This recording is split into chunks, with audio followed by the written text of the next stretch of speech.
নমস্কার, সকলকে স্বাগত জানাই আমাদের চ্যানেলে। আপনার দিনটি শুভ হোক এই প্রার্থনা করে আজকের ভিডিওটি শুরু করছে। আজকের ভিডিওতে আমরা কথা বলবো অম্বুবাচী তিথি নিয়ে। তো চলুন দেরি না করে ভিডিওটি শুরু করা যাক। 2026 সালের অম্বুবাচী তিথি নিয়ে বিভিন্ন পঞ্জিকার অনুসারে সময়ের কিছুটা পার্থক্য রয়েছে। গুপ্ত প্রেস এবং বিশুদ্ধ সিদ্ধান্ত অনুসারে চলুন দেখে নেওয়া যাক কী রয়েছে। গুপ্ত প্রেস পঞ্জিকা মতে বা কামাখ্যা টেম্পল শিডিউল মতে কিন্তু অম্বুবাচী প্রবৃত্তি শুরু হচ্ছে 7ই আষাঢ় 22 জুন রাত্রি 9টা বেজে 8 মিনিটে বা মতান্তরে রাত্রি 9টা বেজে 38 মিনিটে, অর্থাৎ 22 জুন সোমবার রাত্রি 9টা বেজে 8 মিনিটে অথবা 9টা বেজে 38 মিনিটে। এবং অম্বুবাচীর নিবৃত্তি ঘটছে কখন? 11ই আষাঢ় 26শে জুন সকাল 9টা বেজে 32 মিনিটে শুক্রবার। তো আমরা এটা গুপ্ত প্রেস পঞ্জিকা বা কামাখ্যা টেম্পল শিডিউল অনুসারে জেনে নিলাম। এরপর আমরা জেনে নেব বিশুদ্ধ সিদ্ধান্ত পঞ্জিকা মতে এর সময়সীমা কি থাকছে। অম্বুবাচী প্রবৃত্তি শুরু হচ্ছে 7ই আষাঢ় 22 জুন দুপুর 12টা বেজে 16 মিনিটে, অর্থাৎ সোমবার দুপুর 12টা বেজে 16 মিনিটে। এবং এর নিবৃত্তি হচ্ছে বা নিবারণ ঘটছে কবে? 10ই আষাঢ় 25শে জুন বৃহস্পতিবার দুপুর 12টা বেজে 18 মিনিটে। আমরা সকলেই জানি অম্বুবাচীর সম্পর্কে, তবু আমি ছোট কিছু জিনিস আপনাদের জানিয়ে রাখছি। আসামের কামাখ্যা মন্দিরের দরজা 22 জুন রাত্রে প্রবৃত্তি শুরুর সাথে সাথেই বন্ধ হয়ে যাবে এবং আগামী 26শে জুন সকালে সূর্যোদয়ের পর শুদ্ধি ও নিত্য পূজার শেষে ভক্তদের জন্য পুনরায় খুলে দেওয়া হয়ে থাকে। এই 3 দিন মূলত ধরিত্রী মা ঋতুমতী হন বলে মনে করা হয়। তাই সনাতন ধর্মে এই সময় জমিতে চাষাবাস, খনন কার্য বা যে কোনো শুভ কাজ করা থেকে বিরত থাকার নিয়ম রয়েছে। সনাতন ধর্মে অম্বুবাচীর 3 দিনকে অত্যন্ত পবিত্র এবং নিয়ম নিষ্ঠার সাথে পালন করা হয়ে থাকে। এই সময় দেবী কামাখ্যা তথা ধরিত্রী মা ঋতুমতী হন বলে বিশ্বাস করা হয়। তাই এই সময় বিশেষ কিছু কাজ করা থেকে বিরত থাকা উচিত। চলুন জেনে নেওয়া যাক কী কী। কৃষিকাজ ও মাটির কাজ, ভূমি খনন বা চাষাবাদ। এই সময় জমিতে লাঙল দেওয়া, কোদাল চালানো, মাটি খোঁড়া বা চারাগাছ রোপণ করা সম্পূর্ণভাবে নিষিদ্ধ। ধরিত্রী মাকে এই সময় পূর্ণ বিশ্রামে রাখা হয়। যেহেতু ধরণী বা পৃথিবীকে মা মনে করা হয়, তাই পৃথিবীর বুকে এদিন বা এই সময়টায় কোনো রকম খনন কাজ করা হয়ে থাকে না। অম্বুবাচীর দিনগুলিতে কোনো গাছ বা গাছের ডালপালাও কাটা উচিত নয়। এছাড়াও নিত্য পুজো বা মাঙ্গলিক কাজ, এই 3 দিন বাড়ির ঠাকুর ঘরে মূর্তি বা ছবি পূজা করা নিষিদ্ধ। তবে মানসিক পূজা বা জপ ধ্যান করা যেতে পারে। মন্দির গৃহগর্ভেও এই সময় পুজো বন্ধ থাকে। অম্বুবাচী চলাকালীন কোনো শুভ কাজ, বিবাহ, গৃহপ্রবেশ, অন্নপ্রাশন, চূড়াকরণ বা যে কোনো নতুন ব্যবসা শুরু করা উচিত নয়।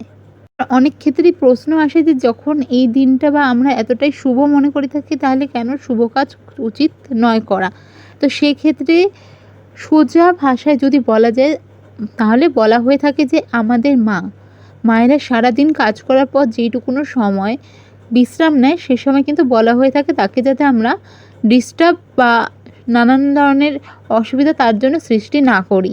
সেইটুকুনো মাত্র সময় একজন ঘরের মা বা মহিলা যতটা কাজ করে তার পক্ষে কিন্তু খুব সামান্য সময় তিনি বিশ্রাম নেন, এবং সেই বিশ্রামটা যাতে পরিপূর্ণ হয় এবং তিনি আগামীতেও সেই সুস্থতার সাথে কাজ করতে পারেন, তার জন্যই কিন্তু সেই সময় আমরা যাতে কোনো রকমভাবে ডিস্টার্ব না করি, তার জন্যই বলা হয়ে থাকে। ঠিক এইভাবেও এই সময় কিন্তু এগুলো করা যাতে না হয়, তার জন্যই বলা হয়ে থাকে। এরপর আমরা জেনে নেব রান্না বা খাদ্যাভ্যাসের যে অভ্যাস রয়েছে সেক্ষেত্রেও কিছুটা কিন্তু পরিবর্তন হয়। তো তা কী? নতুন করে রান্না করা, বিশেষ করে বিধবা নারী বা সাধু সন্ন্যাসীরা এই দিনগুলোতে কিন্তু আগুনে রান্না করা খাবার, অর্থাৎ ভাত, তরকারি, পুরি, লুচি বা যে কোনো ধরনের সবজি যা আগুনে রান্না করা হয়ে থাকে তা খায় না। আমিষ আহার বর্জন, এই সময় মাছ, মাংস বা ডিমের মতন আমিষ খাবার পুরোপুরি বর্জন করা হয়ে থাকে উচিত। আমিও বলবো যে যাদের পক্ষে সম্ভব তারা বর্জন করুন। এমনকি রসুন পেঁয়াজ খাওয়ারও নিষেধ রয়েছে। তো তাহলে প্রশ্ন আসছে, তাহলে এই 3 দিন কী করবেন বা কী খাওয়ার নিয়ম রয়েছে?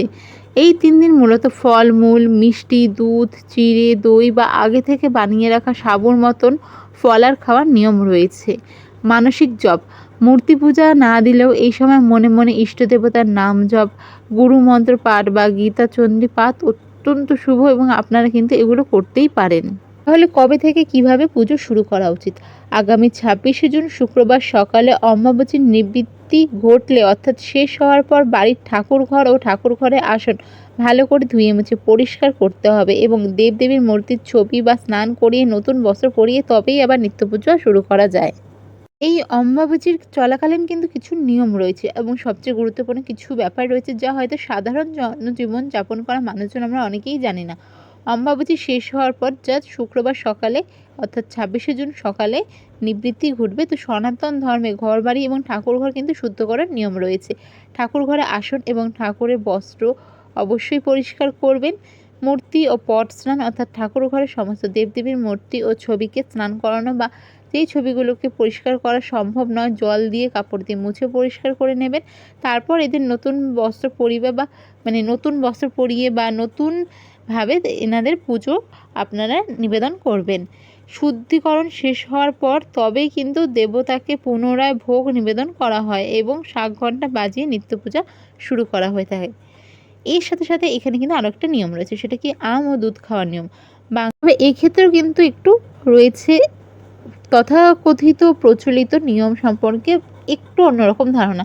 কোনো ক্ষেত্রে শোনা যায় অমাবস্যা যে সময়সীমাটা রয়েছে তার নিবৃত্তির পর, আর কোথাও কোথাও জানি কিন্তু প্রবৃত্তির পর, অর্থাৎ অমাবস্যা চলাকালীন বা অমাবস্যা শেষ হওয়ার পর কিন্তু আম ও দুধ খাওয়ার একটি বিশেষ লোকাচার বা সামাজিক নিয়ম রয়েছে। মনে করা হয় এই সময় আম ও দুধ খেলে শরীর ভালো থাকে এবং এটি একটি ধরনের আনন্দ উৎসবের যেন মেতে ওঠে বাঙালিরা। প্রচুর ঘরেই এই নিয়মটা কিন্তু প্রচলিত রয়েছে। হয়তো এখনকার জেনারেশন অনেকে না জানলেও বাড়িতে যারা রয়েছেন বয়োজ্যেষ্ঠ মানুষ জিজ্ঞাসা করলেই অনেকে জানতে পারবেন। তো কমেন্ট বক্স খোলাই থাকছে, কারো যদি কিছু জিজ্ঞাসা করার বা জানার হয়ে থাকে অবশ্যই কমেন্ট করবেন। চেষ্টা করব আপনাদের যা প্রশ্ন রয়েছে তা আমাদের যথাসম্ভবভাবে যতটা সঠিক আপনাদের কাছে তুলে ধরা যায় ততটাই তুলে ধরার। আর ভিডিওটি ভালো লেগে থাকলে অবশ্যই সাবস্ক্রাইব, লাইক, শেয়ার করবেন। যাদের পক্ষে অমাবস্যা মন থেকে মানতে ইচ্ছা হচ্ছে বা যারা মানতে চান তারা অবশ্যই মানবেন। এবং আমি সকলকেই বলবো এই কটা দিন আপনারা উগ্র মেজাজ ত্যাগ করবেন। উগ্রভাবে ধরুন ধূম্রপান যেটা আমরা বলে থাকি, বা ধরুন যে কোনো ধরনের নেশাজাতীয় দ্রব্য বা আমিষ খাবার যাদের পক্ষে সম্ভব হচ্ছে বা যারা ছাড়তে চাইছেন এই কয়দিনের জন্য তারাও কিন্তু বর্জন করতেই পারেন। বাকি পুরোটাই আপনাদের ওপর, আপনারা কিভাবে লাইফ লিড করতে চান। কোনো রকম এখানে কিন্তু জোরজবস্তির ব্যাপার নেই। আর ভিডিওটি ভালো লেগে থাকলে অবশ্যই সাবস্ক্রাইব, লাইক, শেয়ার করুন। দেখা হবে পরের ভিডিওতে। জয় শ্রীকৃষ্ণ, রাধে রাধে।